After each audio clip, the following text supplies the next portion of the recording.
ନୟାଗଡ଼ର ଲଡ଼ୁବାବା ମନ୍ଦିର ବୁଲି ସାରିବା ପରେ ଆମେ ବାହାରିଥିଲୁ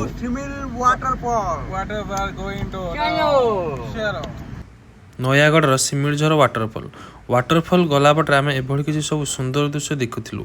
ଠିକ୍ ଅଛି, ଆପଣଙ୍କୁ ଗଲା ବାଟରେ ଯେମିତି ଲାଗିବ ଦେଖିବେ ବାଦଲ ଗୁଡ଼ିକ ଯେମିତି ପାହାଡ଼ରେ ବାଡ଼େଇ ହେଉଛି। ଆପଣ ଗାଉଁଲି ରାସ୍ତା ଦେଇକି ଯିବେ, ଦେଖନ୍ତୁ ଆମେ ଏଇଟା ଟିକେ ଦୂରରୁ ଦେଖିଥିଲୁ ଯେମିତି ବାଦଲ ପାହାଡ଼ରେ ଆସି ବାଡ଼ଉଛି। ତ ଆମେ ଗାଁ ଦେଇକି ଯିବୁ, ଦେଖନ୍ତୁ ଗାଁ ଦେଇକି ଯାଉଛୁ, ଗାଁ ଭିତରେ ଆପଣ ଏଭଳି ସବୁ ଦୃଶ୍ୟ ଦେଖିବା ପରେ ମାନେ ପୁରା ମାନେ ବଢ଼ିଆ ଅଛି, ମାନେ ପୁରା ବିୟୁଟିଫୁଲ୍। ଠିକ୍ ଅଛି, ଦେଖନ୍ତୁ ପୁରା ନେଉଳ ଆମକୁ ଦେଖିକି ଟିକେ ପଡ଼ିଲା। ତାପରେ ଆପଣ ଗାଁ ପାସ୍ କଲା ପରେ ଏମିତି ସବୁ ପାହାଡ଼ ଦେଖେ, ପାହାଡ଼ ଏରିଆ ଦେଖେ, ମାନେ ଯେମିତି ଲାଗିବ ବାଦଲ ଗୁରା ଆସି ପାହାଡ଼ରେ ବାଡ଼େଇ ହେଉଛନ୍ତି।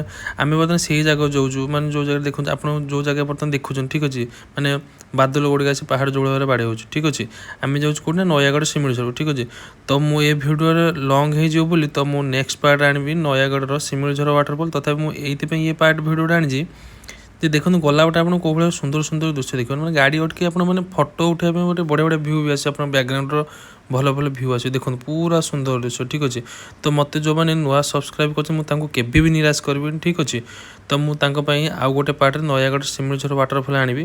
ଠିକ୍ ଅଛି, ଦେଖନ୍ତୁ ବହୁତ ସୁନ୍ଦର ଲାଗେ, ମାନେ ଆପଣ ଯେମିତି ଲାଗିବ ମାନେ କୋରାପୁଟ ତ ମୁଁ ଯାଇଛି, ମାନେ କୋରାପୁଟ ପାଖାପାଖି ମାନେ ପୁରା ବୋବାଲ ଲାଗିବ। ଠିକ୍ ଅଛି, ତ ଥରେ ଆସନ୍ତୁ ନୟାଗଡ଼ ଶିମିଳିଝର ଦେଖନ୍ତୁ, ଗଲା ବାଟେ ଏଇଭଳି ସବୁ ସୁନ୍ଦର ଦୃଶ୍ୟ ଦେଖିବେ। ମୁଁ ଲାଷ୍ଟ କହିବି ଲାଇକ୍ କର, ସେୟାର କର, ସବସ୍କ୍ରାଇବ୍ କର। ମୁଁ ନେକ୍ସଟ ପାର୍ଟ ଆଉ ଗୋଟେ